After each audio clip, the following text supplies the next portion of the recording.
नमस्कार विद्यार्थी लोकनि, अहाँ सब देख रहल छी एसपीपीए ऑनलाइन तैयारी कलम तोड़ परीक्षा के। हमर नाम अछि शुभम कुमार और हम अहाँ सबके लेल लऽ कऽ उपस्थित भेल छी फटाफट तैयारी सीरीज के एकटा नव अंक, जेमे हम सब गप करऽ वाला छी मैथिली के चैप्टर वाइज ऑब्जेक्टिव फैक्ट्स के। पहिल अध्याय के ऑब्जेक्टिव फैक्ट्स पर हम सब वीडियो पहले बना चुकल छी। अहाँ अगर वो वीडियो नहीं देखलहुँ तऽ अहाँ सबके ई वीडियो के अंत में वो वीडियो भेट जायत, अन्यथा अहाँ सब प्ले लिस्ट में मैथिली के जाकर वो वीडियो देख सकैत छी। आइ हम सब गप करब दोसर अध्याय के ऑब्जेक्टिव फैक्ट्स के, जेकर नाम अछि राष्ट्रभाषा ओ मातृभाषा। लेखक परिचय पर ऑब्जेक्टिव हम एकेटा वीडियो में समेट देने छी पद्य खंड के, ओहो अहाँ सब फटाफट तैयारी सीरीज के प्लेलिस्ट में या फिर मैथिली के प्लेलिस्ट में जाकर देख सकै छी। चलू आजुक वीडियो शुरू करी। एहिसँ पहिने एकटा अहाँ सबके लेल काज अछि, ओ काज ई अछि जे अगिला चैप्टरक वीडियो हम तखन लऽ कऽ आयब जखन एहि वीडियो पर 50टा अंगूठा आबि जेतै। अंगूठा के मतलब लाइक आबि जेतै। तऽ 50टा लाइक पूरा करबै में अहाँ सबके सहयोग अपेक्षित अछि। अहाँ सब फटाफट शेयर कऽ कऽ संगी साथी के संग लाइक बढ़ाबू और हम तैयारी करब अगिला चैप्टरक वीडियो के फैक्ट बनबऽ में। चलू शुरू करै छी ई वीडियो। अध्यायक नाम अछि राष्ट्रभाषा ओ मातृभाषा। एहि अध्याय में बहुत रास ऑब्जेक्टिव फैक्ट जे छै से नहीं छै, बहुत रास नहीं पूछल जाइ छै। मोटा मोटी 10-15 गो ऑब्जेक्टिव फैक्ट अछि जे परीक्षा में पूछल जा सकै के संभावना अछि, एक दूगो पूछल गेल अछि। ताहि दुआरे एकरा वीडियो के पूरा देख लियो, अहाँ के याद करे के कोनो आवश्यकता नहीं पड़त। अहाँ के एहिना एक बार वीडियो देख लेने रहबै, एग्जाम में प्रश्न देखबै सीधे ठोक्का आंसर मारबै और पहला प्रश्न के पहला ऑब्जेक्टिव फैक्ट के तरफ बढ़ै छी। पहला फैक्ट अछि महात्मा गांधी के मातृभाषा गुजराती छलनि। एतय से प्रश्न उठेतै जे महात्मा गांधी के मातृभाषा कोन छल? गुजराती। कोना? मातृभाषा के मतलब होइ छै जतऽ अहाँ जन्म लै छी ओतऽ जे भाषा बाजल जाइत अछि ओ मातृभाषा कहलाइत अछि। जेना हमर सभक मातृभाषा की भेल? मैथिली भेल, कियाकि हमरा सबके समाज में मैथिली बाजल जाइत अछि। गांधी जी गुजराती छलथि और हुनक मातृभाषा गुजराती छलनि। तऽ एहिमे कोनो संशय नहि हैत। दोसर जे फैक्ट अछि, दोसर डॉक्टर जाकिर हुसैनक अध्यक्षता वाला समिति द्वारा त्रिभाषा सिद्धांतक योजना स्वीकृत भेल। त्रिभाषा सिद्धांत अहाँ सब बुझते हेबै, भारत विविधता से भरल देश छै। भारत में भाषा हर कने कने दूर पर भाषा बदलि जाइत छै। तऽ एहि एहन विविधता वाला देश में एकटा भाषा के राष्ट्रभाषा घोषित केनाइ बड़ा कठिन रहै।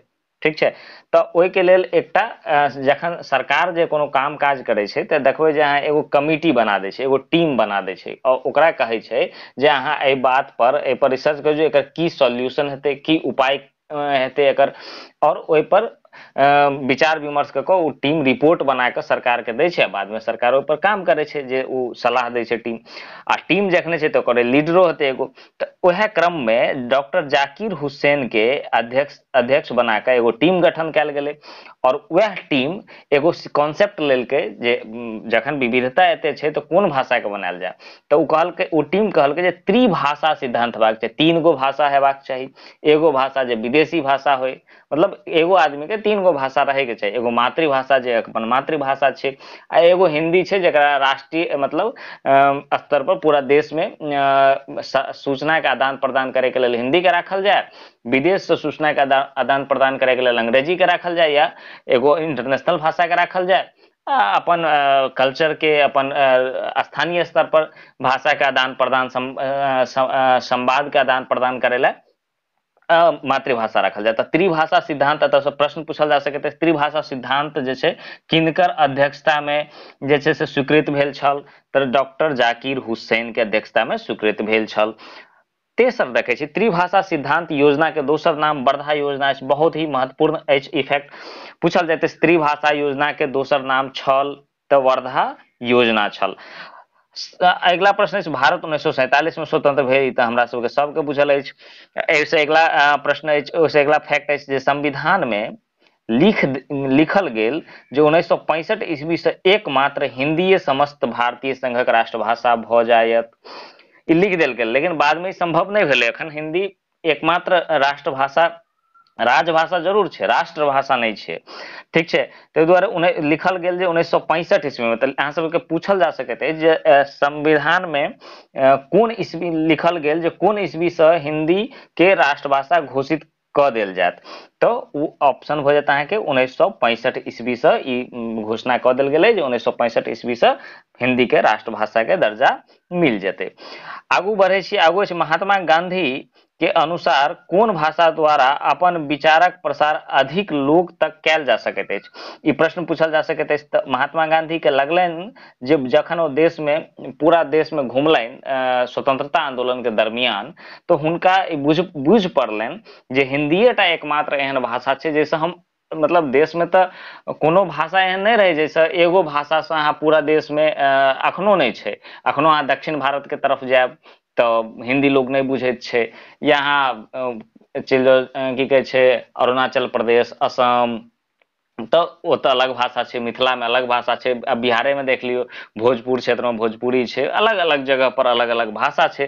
तऽ एहन में एगो भाषा के मतलब राष्ट्रभाषा बनेना बड़ी मुश्किल है। तकर बावजूदो हिंदी एगो मोटा मोटी एहन भाषा छै जैसे हुनका लगलनि महात्मा गांधी के जे अधिक देश के अधिकांश हिस्सा हिंदी से कहीं न कहीं प्रत्यक्ष या अप्रत्यक्ष रूप से जुड़ल अछि। तऽ महात्मा गांधी के अनुसार कोन भाषा के द्वारा अपन विचार अधिक ठाम प्रसार कैल जा सकैत अछि, तऽ ई प्रश्न जब पूछल जायत तऽ हिंदी हो जायत। अब एकटा ई जे प्रश्न अबै छै जे दक्षिण भारतक भाषा, एहि लेख में ई भाषा के जिक्र भेल अछि, ताहि दुआरे ऑब्जेक्टिव के रूप से ई महत्वपूर्ण फैक्ट अछि। तेलुगु, मलयालम आ कन्नड़ ई कतऽ के भाषा छी? दक्षिण भारतक भाषा छी। तऽ ओना अगर उत्तर भारत, दक्षिण भारत, पूरब भारत, पश्चिम भारत के कह देत तऽ दक्षिण भारतक भाषा हैत। मुदा जखन स्टेट वाइज पूछत जे कोन राज्यक भाषा छै तखन तऽ अगिला फैक्ट वएह पर अछि, तेलुगु जे छै से आंध्र प्रदेश और तेलंगाना के भाषा थिकै। आंध्र प्रदेशे से अलग भऽ कऽ तेलंगाना एकटा नव राज्य बनलैए, यहाँ सबके बुझले हैत। और ताहि दुआरे आंध्र प्रदेश और तेलंगाना में कोन भाषा बाजल जाइत अछि? तेलुगु, ठीक छै। तऽ आंध्रा में तेलुगु और तेलंगाना में तऽ तेलुगु तेल से तेल, तेलंगाना तेलुगु, यादे रहत अहाँके। दोसर अछि केरल। केरल में जे छै से मलयालम भाषा बाजल जेतै, चाहे ऑब्जेक्टिव में पूछि देत मलयालम कोन राज्यक भाषा अछि, तऽ मलयालम कोन राज्यक भाषा अछि? केरल के भाषा कोन अछि? मलयालम, है ना।